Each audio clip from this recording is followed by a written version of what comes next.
Hey, we're back. It's another episode of The Cave Project. Sweet. Are you so excited? So excited. Oh my God. What are we going to talk about today? This is your topic. This is my topic. Today we're going to talk about the latest and greatest study out of MIT. Those brilliant minds over there put out a not so brilliant study, unfortunately. Oh no. And the study, you might have seen, podcast listeners, you might have seen the study like absolutely everywhere in your social media feeds. But the title of the study is Your Brain on ChatGPT, Accumulation of Cognitive Debt When Using an AI Assistant for Essay Writing Tasks. And every single news organization across the country picked this up off the AP wire when the study person pushed it out. And everyone is talking about how AI makes you dumb. The headline I saw says, MIT study shows ChatGPT reshapes student brain function and reduces creativity. Oh no. Are we fucked? I have to say no. I used ChatGPT today. Does that make me dumb, or is that correlation or causation? I'm not sure which one is. Yeah, so we're going to do the thing today that I always do on this podcast, which some people may not want to do. But we're going to do the thing where we talk about what makes a good study and what makes a good headline. Okay. So I found another headline right now that says, is ChatGPT making us dumb? Study says yes. That is what the study says. Let's back up. Let's start at the very beginning. So this is a study that was done by some people at MIT. Students. The whole premise of this study was that AI makes you dumb. And that was something that the lead research scientist on this study, and I use that term loosely, set out to prove. And anyone who has ever done a study ever knows that if you set out to prove something, you have to be triply careful. That's a very scientific. Triply. Yes, excellent. Yes. You have to be extra careful that you're not manipulating your data to match your premise, right? We all know that data is just data. And you can do a lot with data to mold it to fit an idea or a premise. You can put a lot of emotion and words behind it to make it bend to your will, so to speak. And we think about this a lot with politicians, where they'll take a fact or an anecdote or a exaggeration, and then that becomes the thing. Yeah. Yeah. And then you're always chasing that idea, right? I think if you go look at some other press or some other studies or work that this scientist has done, you will see that this is a premise that has been one that they have been chasing. And so they have chased it so hard that they put this study out before a peer review, which anyone who's ever listened to me on this podcast knows that is the worst thing you can do. So this has not been a peer-reviewed study. This has not been through the paces of anything. In fact, the scientist pushed it out because, and I quote, "We need to get this out so that people understand for child development reasons." So literally, it's for the children, you guys. We're putting crap data out in the world for the children. I have a lot of issues with this study, like obviously. What? Like what? Well, just the methods, the way that we're defining some of the subsets of what we're trying to define. It's not peer reviewed. The people that participated in the study, all of it. Like, this is a Jonathan Haidt study. I was just going to bring him up. So this is a Jonathan Haidt level study. Everyone is freaking out. And they're like, well, okay, so let's back up. Half of everybody's like, duh. Like, we all know this is making us dumber. And then the other people are like, oh my God, this is making us dumber. And again, this podcast exists because I'm going to tell all of you, you cannot just read a headline. You cannot even just read a study. You have to dig a little deeper and see what you're actually looking at. So ChatGPT came out about 3 years ago, and they just turned it on, right? Said, here you go. There's a free version of this, and you can use it for anything. And a bunch of us dug in and started playing with it, and we were like, holy shit. This is actually pretty good. And we are the generation who grew up in the 1900s. Have you heard the kids say that? Yeah. We're the 1900s people. Yeah, they mostly say it for the record just because it makes all of our eyes like bug out of our They heads. see when us have a say it. reaction Yeah. and then they're mad about it. And then they're like, So oh, that's fun. we will remember the time before AI tools and the time after, and we forget that we're living in it right now. So that was only 3 years ago, and yet it's been out for 3 years, which means a lot of people, students, teachers, humans, have been figuring out what it's good for, what it's not great for, and it's starting to break and push against some systems like education. That's very real. And when you have a lack of fundamental understanding of technology, you can assign a lot of meaning and ascribe a lot of doom to something. And I think that's kind of my position has been as I've really spent a lot of time this year digging into AI and what it is and what it means. I am a person that refuses to freak out until it's time to freak out. And so I'm somebody that digs into the nuts and bolts of things. And I also am someone who is married to you. So when you think something's super awesome, I always go to try and figure out why it's not super awesome. Well, it's a healthy part of our relationship. I don't mean that in a negative way. Because I get excited and I'm like, and maybe hype something. And then you're like, okay, but what's actually behind that?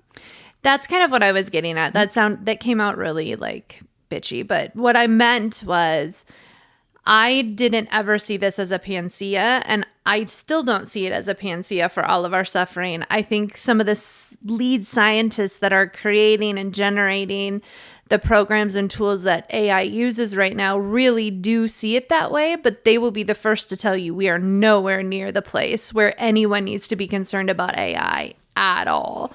And I even think like this education piece is really interesting to me because in my brain and the way I hold this is that ChatGPT is just a faster Google. It feels like to me we're still having the same digital versus analog conversation, but it's I a digress. shocker. Yeah. So I'm spending a lot of time working with companies right now, helping them think through the change management of AI. And to your point, the crazy thing is it's literally just the exact same digital transformation strategy that they probably needed or used to bring the internet into their workplace, to bring social media into their workplace. Mm-hmm. And now it's like we've all forgotten because that was 10, 15 years ago was the last time there was one of these. It kind of doesn't matter what AI is. It's more like, what are your existing processes? How are you going to adapt them? Where is this a tool that's good? Where is this a tool that's a challenge? And one of the biggest things that I hear aligns with this news cycle, which is that AI could potentially lead to this widespread dumbing down well, don't you need to know things before you use a tool? What if you're using this to shortcut something and you haven't eaten your vegetables to know something first and then use a tool? Yeah, it's very interesting as we kind of delve into these topics, what everyone is actually upset about. These are the same conversations we've had since the beginning of time. If you use a telephone, how are you actually going to talk to someone? If we print this on paper, how will you actually hold it in your hand and know the thing to be true? If you spend too many hours in front of the television, it's going to make you dumb. Like, these are the same technological advancement tropes that have been perpetuated through human history. And we talked about those moral panics in a previous episode called Moral Panic or Just Reality Navigating Phones and Kids in 2024, thinking of the same thing. If kids don't learn how to have a conversation in real life or play in real life, and they only talk to people through their screens or they only play in the metaverse, will they ever know? And what we talked about was understanding the reality of there are skills that are applicable, and there are also new skills that are coming too. And painting something with a broad brush of this moral panic of therefore it's all over is not helpful at best. And at worst, this idea, there's a famous photo of a bunch of men on a bus all reading the newspaper. And it's like, look at all these people not having a conversation because of the medium of the day. Yeah. They're reading the newspaper. And how many parents today might be like, man, I wish my kid would read a physical book instead of a digital book. And it's like, are they reading? Yeah. Yeah, I find this conversation interesting from a psychological perspective, just because I think the moral panic stems from this fear of loss of connection, which is something that we really, really honed in on when we were at a conference earlier this year. But the reality is that the sort of need to connect is always going to be there, is always going to be a human sort of capacity, desire. There is always the analog world. Always. It didn't die when radios came. It didn't die when the telephone came. It didn't die with the internet. And it's not going to die with AI.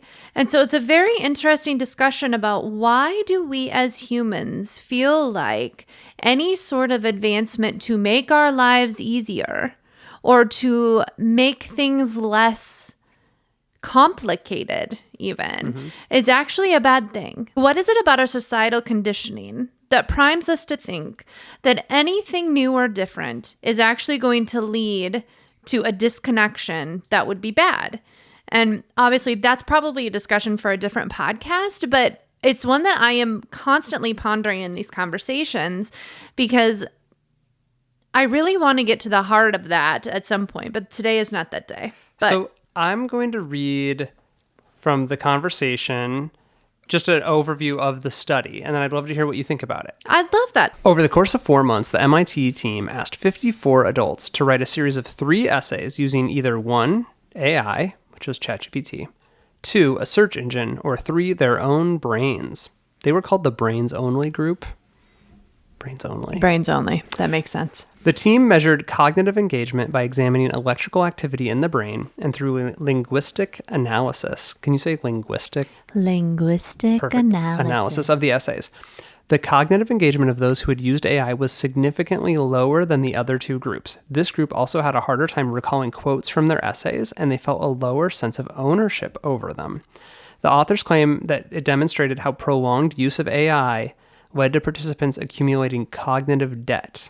And then later, they had the participants switch roles for a final 4th essay, and that AI to brain group performed worse, and they had engagement that was only slightly better than the other groups. When they finally had the opportunity to use their brains, they were unable to replicate the engagement or perform as well.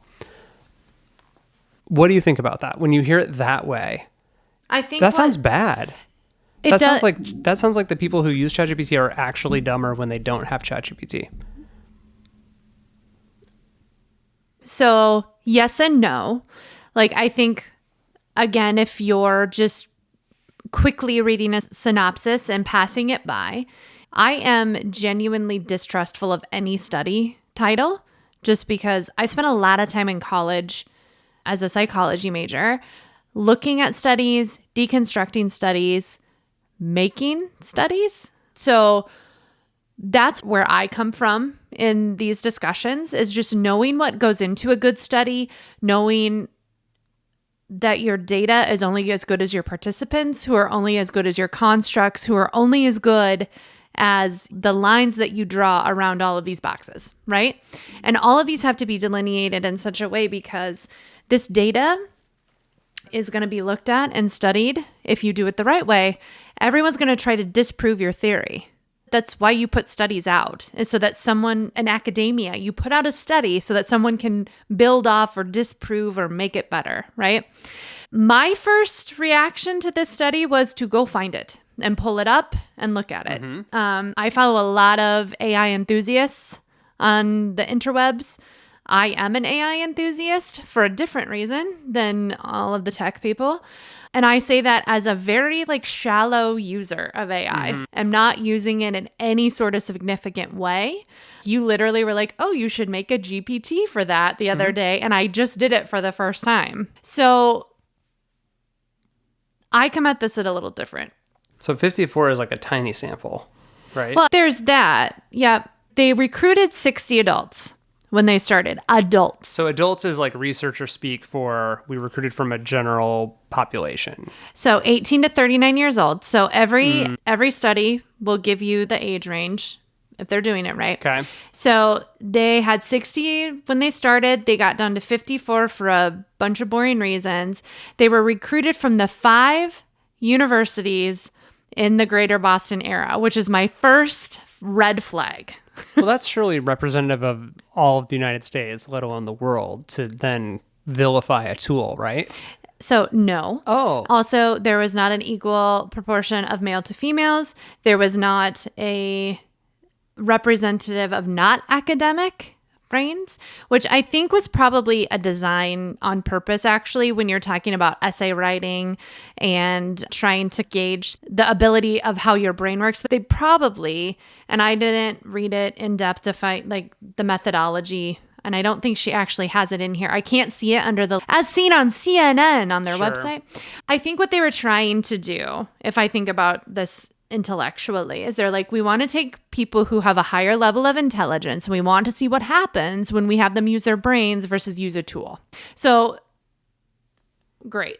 But that doesn't extrapolate the point enough to close the doors of OpenAI. That's all I'm saying. So then next was they used brain scans and then text analysis to really look at neural engagement.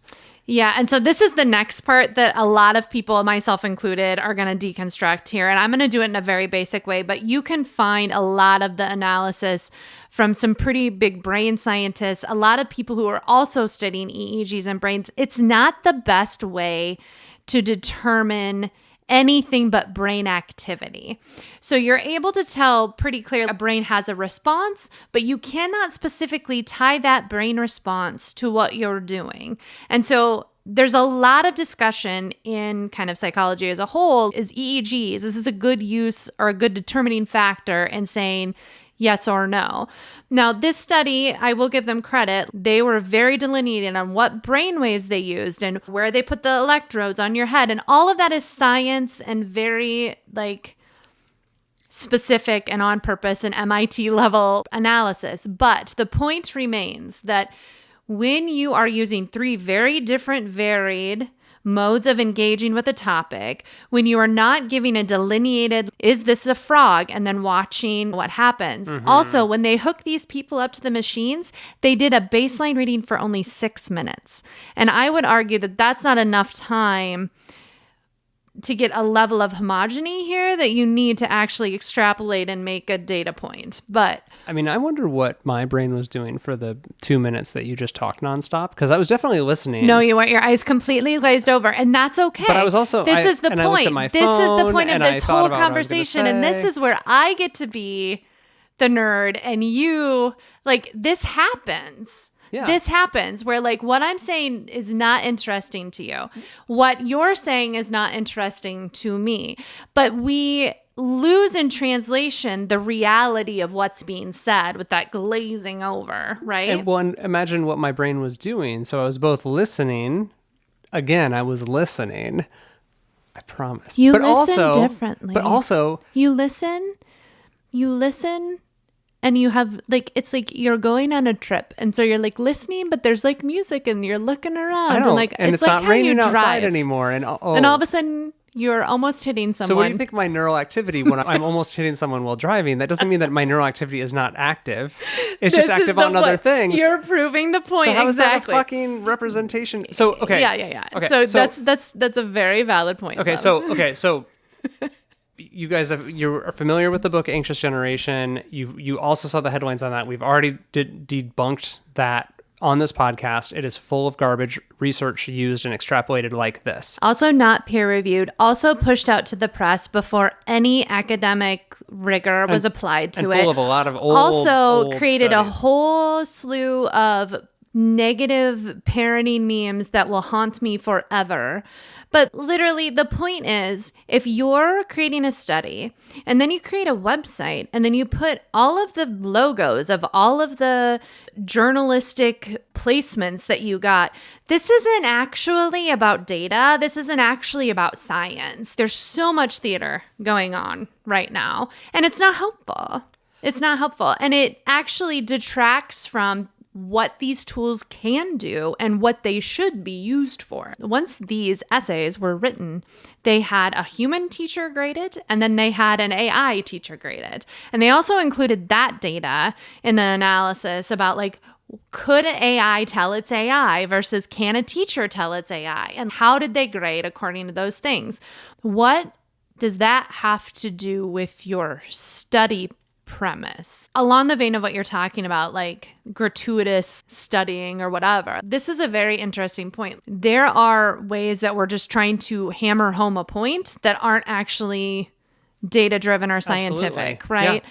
You don't have a good premise. You don't have a good study. It's a small study sample, which, as you said, you've heard me say it. And so you led with it. You're like, there's not enough people. And you're like, 56 that's right. people That's seems like a lot of people. No, 60 people is not enough people to extrapolate something. There's not enough homogeny here. There's not enough reliable, extrapolable data that says this leads to this, which also gets back to your correlation versus causation thing. Mm-hmm. And also, these three groups, the ChatGPT group was not given prompts.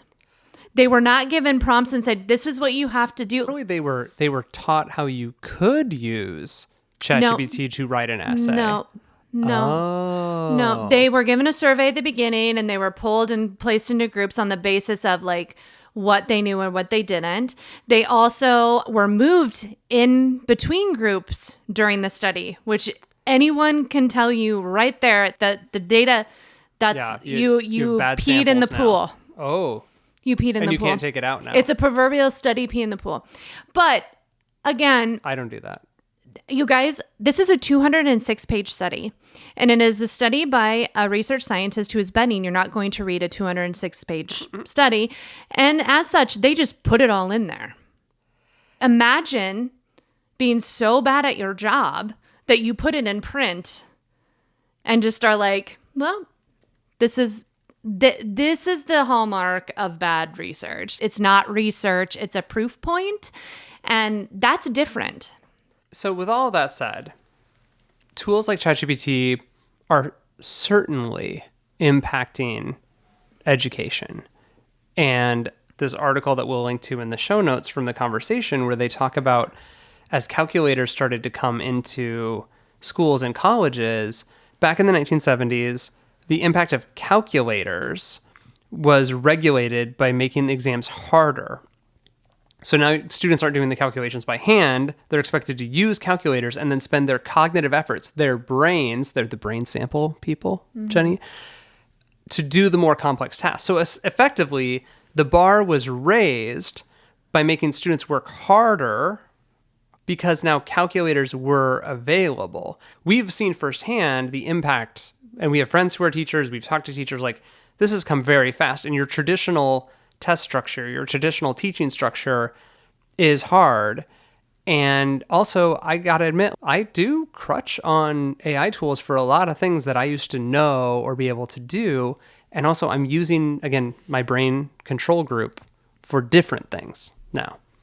I think for me, where this really comes to roost as an accountant, as someone who literally crunches numbers and does data all day long, and then sometimes more than all day long if it's a busy school week. I think the reality is there used to be a world where you had to tally one by one by one. And now there is a world where you type an equation into a calculator or an Excel spreadsheet cell, and you're able to just go faster. And so what we had in that sort of trajectory is a leveling up of what humans spent their time doing.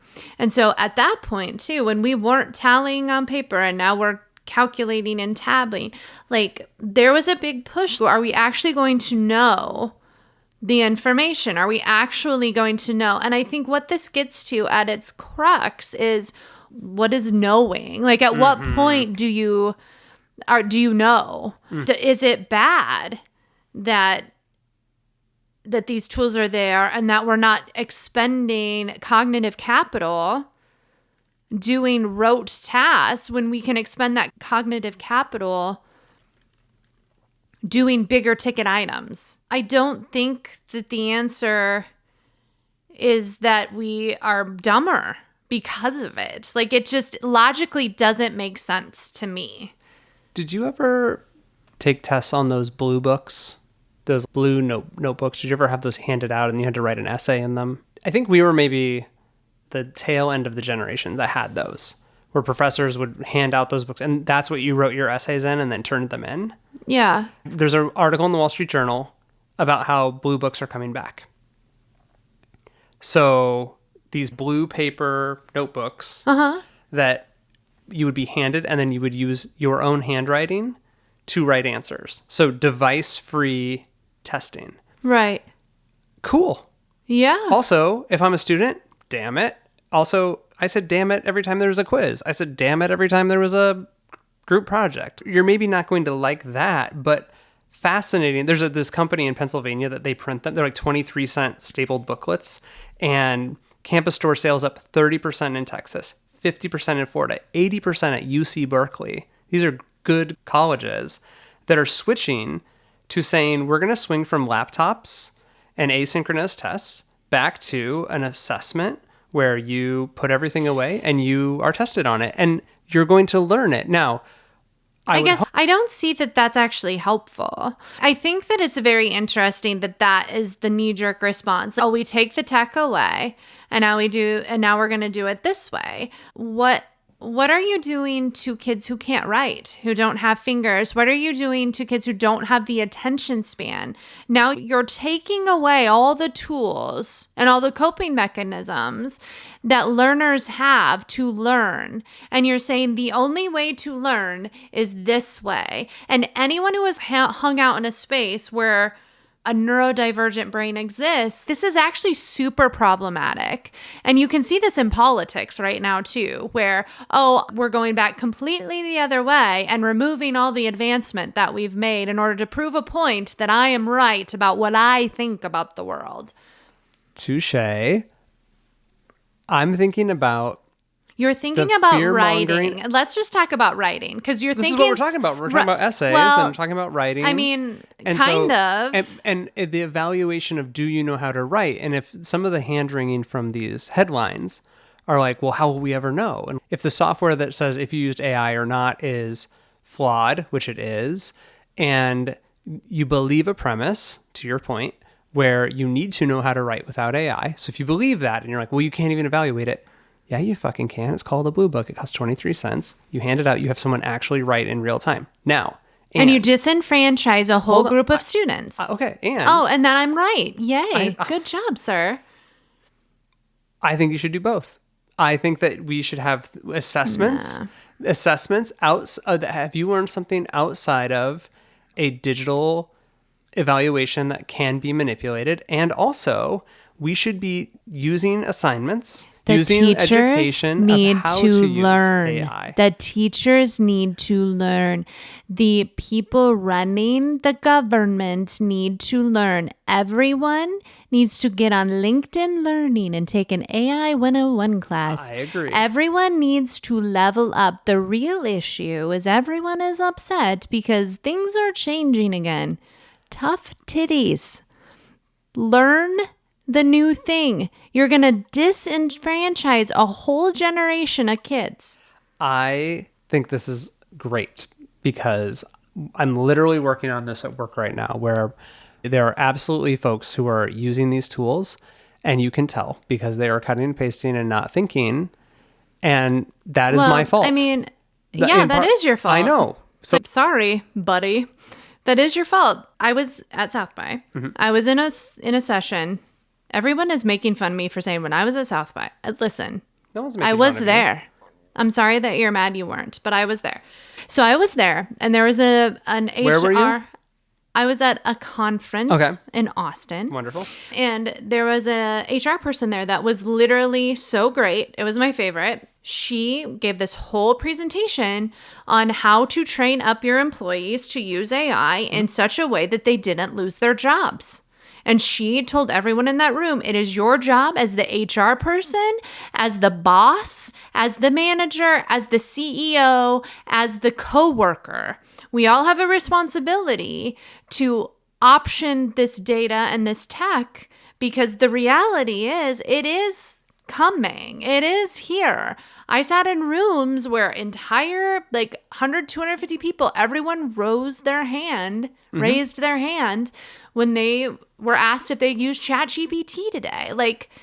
This is another Facebook-esque, Greg Swan statement. Facebook's been around for 20 years, right? Great, Greg. But AI isn't just here. It is running everything. So if the kids are copying and pasting it, then the teachers, instead of pulling kids in and being like, you wrote ChatGPT, write it yourself, need to say, hey, I see you're using ChatGPT. I wanted you to do it this way. Here are your parameters. This is how you can use ChatGPT, which, let me tell you, I go to school at the University of Minnesota.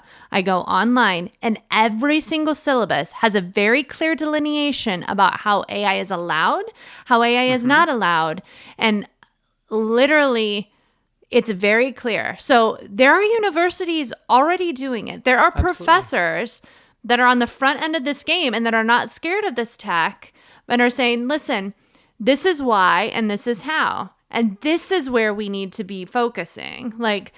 Okay, you don't like it. Tough titties. It's here. Your students are having access to it. How are you going to integrate your curriculum in such a way that either creates the learning that you want, which is the goal of the teachers, to be fair, in their defense. They are trying to teach a concept or teach something, right? So how are you going to do it with this thing in the room? So I have folks at work who are absolutely using it, and I can tell, and that's my fault, which we just said. Well, listen. So what I'm trying to teach them is, I don't want to listen. When you just cut and paste and just pass it off as your own work and you haven't thought about it, how is that any different than copying out of an encyclopedia and haven't thought about it? Or there's so many ways to cheat and do bad work without using your head. Yeah. And one of the biggest giveaways right now in July 2025 is the M dash, or now it's called the ChatGPT hyphen. And this is really sad because ChatGPT overuses the hyphen, waxing poetic the M about dash. the M dash. I know. This is really sad for those of us who Did anyone communicate ever with use words. an M dash before ChatGPT? Absolutely. No. Yes, we did. So there's also a lot of pushback of AI can't have my M dash. I'm going to keep it. But I will tell you that I can also then tell where people have just basically taken the M dash out and put commas, or they put it in parentheses. I was just going to say, it's the Oxford comma. And so you're just like... in the communication arts, when we're using words to communicate, also we have to think about how those words fall into line, how they coalesce into communicating a thought. And using AI to do that is wonderful. It's a great additive tool, just like spell check, which I've talked about exhaustively. And also just passing it along without going through all the paces is garbage. I feel really conflicted about how much time I spent learning about how words work together in journalism school, how much time I've spent pouring through books of words. Literally in my office, I probably have 5 books of just different types of words, and writing all those music reviews for 10 years, trying to find a different adjective to describe a feeling or a musical passage or energy. And I grew my vocabulary by pushing myself with that. And that's all wonderful. And also, a lot of that I can shortcut with ChatGPT. That doesn't make me hate ChatGPT. That doesn't mean any of that time I spent learning English, learning communication through words wasn't wasted. It makes me a master of a tool that is word-based. It means that I have a leg up on some of my peers in writing prompts. When I'm prompting in Midjourney and creating images, I have a huge vocabulary for the emotion and what I want it to look like in a way that right now gives me an edge. In the future, you're not going to have to know how to write prompts as much. There's this thing called vibe coding right now where you can literally be like, make an app that does this and it'll just make it. Increasingly, we're not going to have all this. And so I feel really conflicted about it because I'm not trying to be that old man who's like, you need to learn what a dangling participle is. And also, when one of my first bosses literally circled something I wrote for a client and was like, dangling participle. And I was like, oh shit. I'm like, oh yeah, I know what that is. And It's not gross. I I promise. didn't think it was. Okay. The behavior is gross. Well, yeah, that's the old red pen.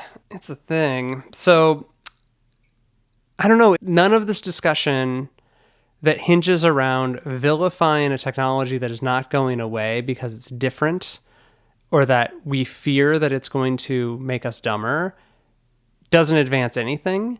And I don't think we've seen half of where things are headed as this tool really impacts and disrupts people. Tools like this, we're going to see even more finger pointing and bad research. There's a lot of angst in the artistic community, and I think for good reason. A lot of the angst is like the abilities for these models just to eat up their work and data and then regurgitate it. The place that I always land when we have these discussions is this is not an artistic cognitive machine. This is not a machine that's doing any sort of like decision analysis or anything like that. It literally is doing regression analysis to pick the best, most optimal thing. It is data driven. It is numbers based. It is not like actually numbers based, but you know what I mean? It's like there is no creativity here.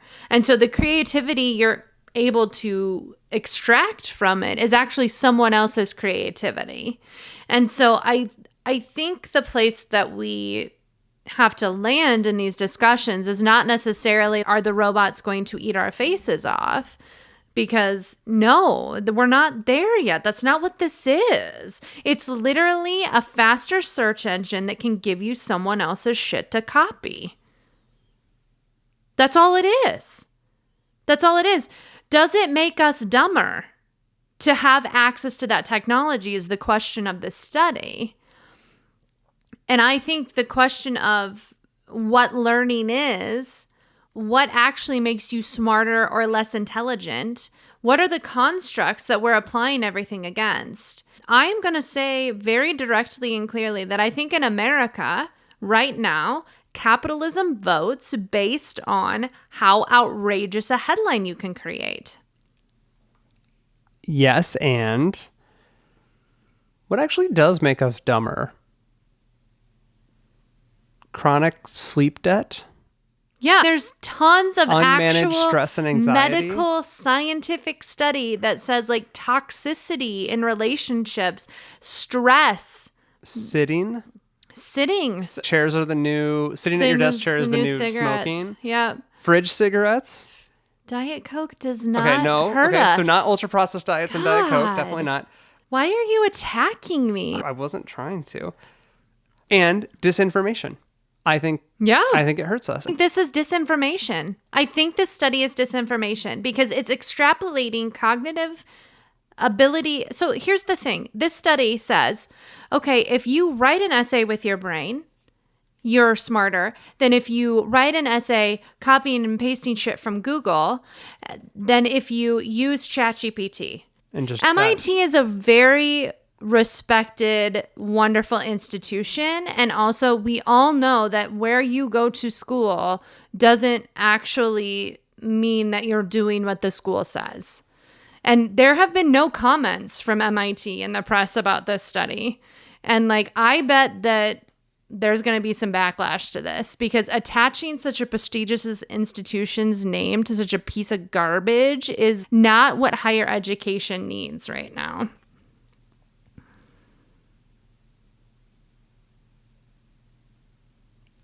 In summary, when you see that headline about how blank is making us dumber, should I just share it so that I will get likes and increase my social ego and cred on social media? Yes or no? I don't know. I think if you're scared of technology and you want to continue to live in a reflective bubble, then do whatever you want. The point for me is those of us who care about these things a lot, actually, and care that like there are people that can use this technology in ways that could really move us forward, that could really do things that actually bring time back into our lives, that actually bring growth and change in a way that, like, as an accountant, I don't have to sit and do all of this rote arithmetic. As a copywriter, I don't have to write descriptions on pictures. I don't have to write boring copy for stereo instructions. I don't have to remember everything, because I think what else we're not talking about is, as the speed of information picks up, our brains, we don't have the cognitive load to hold all of this stuff all the time. We have to outsource this somehow. I think all of these like cross sections of all these things happen in such a way that everyone's going to do what they want. But I would say for those of us who care, this study is not a death sentence to AI, and it doesn't actually prove what the researchers say that it does. Okay, so here's the twist on this entire podcast. Oh, no. Some believe that this study was put out there to study how people will share screaming headlines about AI adoption. So I love this. I'm going to just go full disclosure. I love a good conspiracy theory. Okay. I watch reality TV. This doesn't look academic to me. Reading the study tonight got so disheartened because I'm just like, is this what's happening now? MIT is putting out stuff like this? I would love for that to be true. It would make me so happy. So you put out a study that perfectly fits the narrative of the time right now, especially in a current Jonathan Haidt environment around the anxious generation. You watch and see how much sharing is done of people sharing a headline with a hot take without reading it. You actually track media coverage, and then you code tone and sentiment. You have a huge amount of online information, so you're able to track if people are coming to your website and where they're going, what blurbs from it are being shared. I really hope that this is a study about how people share studies. I guess we'll see. That would be amazing. I guess we'll see. I hope you didn't share it, dummies. I'm just All right. kidding. Well, thank you so much for tuning into another episode of The Cave Project. Jenny, where can they find us? They can find us on the internet, but I think that we should do a new thing. Okay, great. So at the end of every I'm in. I know. I knew you would be. So at the end of every podcast, I think we should do, what was your favorite thing on the internet this week? And I am telling you without the ability to study or look, because you have something, I know. Okay. You go first because you sprung this on me. And I don't have one either. I didn't do my own homework. Okay, I have mine. A month ago, I went to Los Angeles and I had maybe a 1 hour free between my client meeting and the airport. And you really encouraged me to go do something. I went to World, their flagship store, and I had my irises scanned by this orb. And it scanned my irises. It proved that I'm a human. It stored it on the blockchain in a way that I can use that to sign in to future things that aren't out yet. But they have early partnership with Visa and Tinder. I'm not getting on Tinder without your permission. You can. It's fine. And that was a month ago. And I was really excited last week because it came out that Reddit is in discussions with World, where you would sign in and prove that you were a real person in order to access Reddit. Reddit is the homepage of the internet. The front page of the internet is pretty anonymous, and also it's a pretty powerful, amazing community. And the fact that they've had a lot of problems with spam bots and they're worried about AI garbage, I'm very excited that A, I'm a human, and B, it was announced, there's a rumor that Reddit is maybe working with them, and I'm very excited to find new ways to prove my humanity. I love it. Your turn. It was actually just a shtick to get you to say something fun about what you're watching on the internet right now. No, you have to have something. We have to keep the line open until you come up with something. Oh, so I know what it is. So I saw a meme this week that was talking about in New York City. Well, it's called Pitch and Pair New York City, where anyone who has a single friend that you would like to help in their quest to have a romantic partner in their life, you can go to this pitch and pair. You create a deck that espouses all of the great accoutrement of your friend, and you present it to 75 plus people and get your friend a date. You're a hype friend. I am a hype friend. You love the hype. I do love the hype. Yeah. I think fundamentally that we all walk around this very dull planet Earth with not enough encouragement. I think that we should all be hyping our friends and the people we love up like all the time. I would be awesome at this. Also, it delights me to no end, just as a human, to think about 75 plus people sitting in a room. And it's not about the date. I know some people don't want to be coupled, and like some people are happy single. I was thinking today about making PowerPoint presentations of the things that I love about the people that I love. And oh my gosh, what an amazing gift you could give someone. Here's a 75 slide example of every reason why I think you're amazing. Shut up.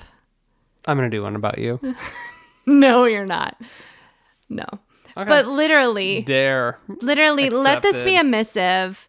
You don't have to make a 75 slide PowerPoint presentation or a 251 if you're Greg Swan. You should today. We're going to sign off this podcast. I've been very grumpy today about sucky things. And I'm just saying, shut this off and go tell someone how awesome they are and how much you love them. And it will literally be the best for you and them. Because you get to sit and remember why the person you're talking to is so amazing. And who doesn't love that?